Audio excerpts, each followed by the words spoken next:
बिस्मिल्लाहिर्रहमानिर्रहीम अस्सलाम वालेकुम welcome back to another video. तो आज की वीडियो में बात करेंगे एप्लिप्सा सिरप के बारे में, इसके बेनिफिट्स, इसके साइड इफेक्ट वीडियो के अंदर आपको मुकम्मल डिटेल बता दूंगा। तो वीडियो शुरू करने से पहले आप सब बहन भाइयों से एक छोटी सी रिक्वेस्ट है कि एक बार हम वीडियो को मुकम्मल वॉच कर लें और मेरी वीडियो को लाइक कर दें और चैनल को लाजमी सब्सक्राइब कर दें, क्योंकि आपको कुछ भी नहीं चैनल को सब्सक्राइब करने से।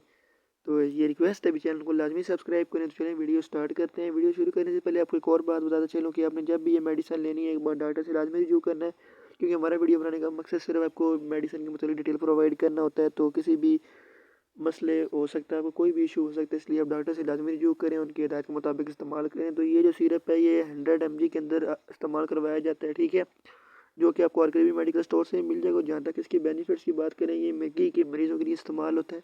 जिन लोगों को मिर्गी के दौरे पड़ते हैं तो उसके लिए आप इस्तेमाल करवा सकते हैं। तो ये थी आज की वीडियो। उम्मीद करता हूँ आपको मेरी वीडियो पसंद आई होगी। इंशाल्लाह मिलते हैं अगली वीडियो के अंदर। इतनी देर के अपना ख्याल रखिएगा। अल्लाह हाफिज़।